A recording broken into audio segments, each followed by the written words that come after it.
Hi friends, welcome to Curious Vet channel. I am Dr. Mosina.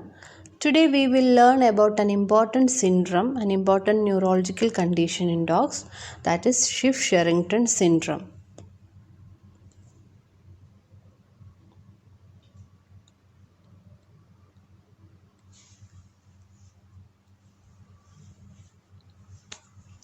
Schiff-Sherrington is a phenomenon caused by a lesion in thoracic or lumbar spinal cord segments, that is T2 to L4, thoracic 2 to lumbar 4, accurately in T3 to L3, subsequent to intervertebral disc hernia or traumatic issues.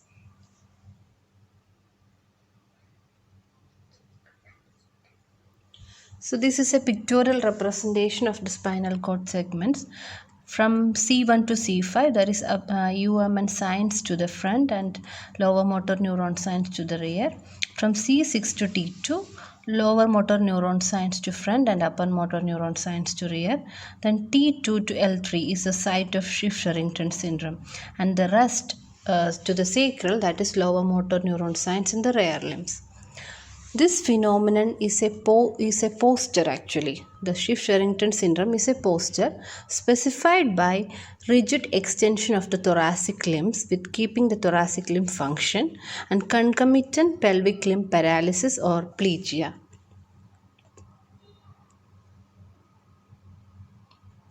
This posture will be more recognizable with redundant extensor tone, especially when the animal is in lateral recumbency.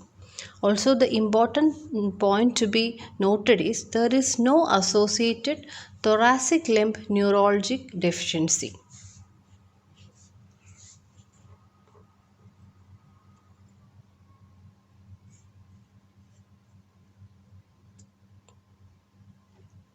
So in this picture you can see the rigid forelimbs and the flaccid or paralyzed hind limbs. So just note the rigid extension of the forelimbs here, and this peculiar posture of the rigid extension of forelimbs and paralysis of hind limbs in lateral recumbency is the Schiff-Sherrington posture. Most patients with this phenomenon have T3 to L3 spinal cord disorders, probably because this is a very common neuroanatomic presentation, and most of the patients are non-ambulatory in the pelvic limbs.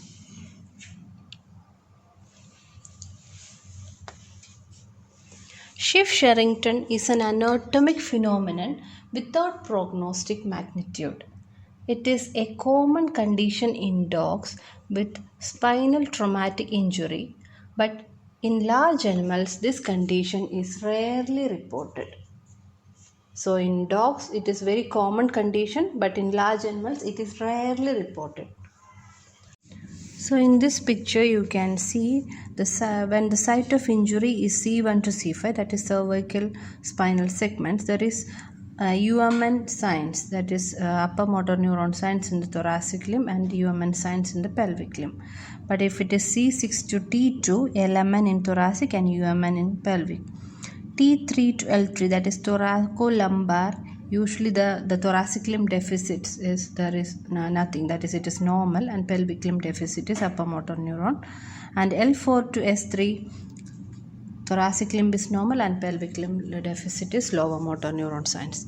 Coming to the symptoms and signs, there is extension in the head and neck region, abnormal movement, motion restrictions, thoracic limb contraction, opisthotonus, hind limb spastic paralysis, ataxia, paraplegia, and hypalgesia and analgesia of pelvic limb. Coming to the causes of this syndrome, the presenting nerves in the thoracolumbar area, that is T4 to L4, T2 to L4, play an inhibitory role in the contraction and tone of the thoracic limb.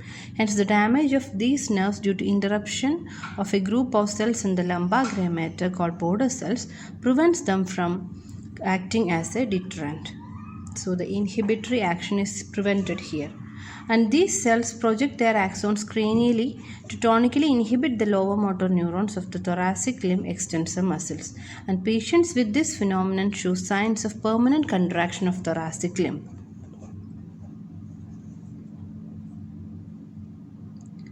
Fractures of the vertebral column are the most common cause of such lesions.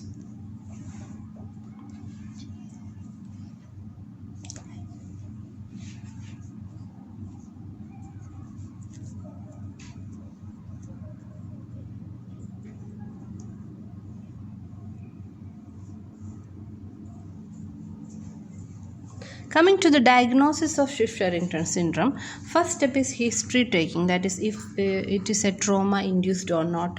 Then other normal physiological parameters like complete blood count, evaluating limbs anatomical structures, then radiography, lateral and ventrodorsal view for considering the structure of spinal column, then MRI for evaluation of spinal cord showing the lesions, and CT scan and myelography. Coming to the treatment, there is no specific treatment for Schiff-Sherrington syndrome. Depending on the cause and severity of the condition, treatment option may include cage rest, steroids to decrease inflammation, mannitol administered intravenously, and surgery. Ongoing treatments to help your dog recover include acupuncture, weight loss or weight control, and pain medications.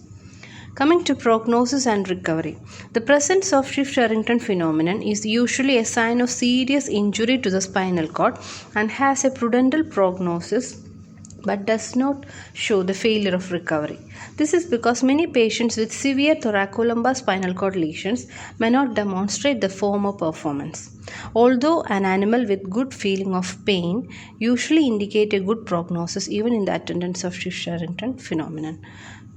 So that's all about Schiff-Sherrington syndrome. So let's remember this peculiar posture, that is rigid extension of forelimbs and plegia or paralysis of hind limbs, and the animal in lateral recumbency.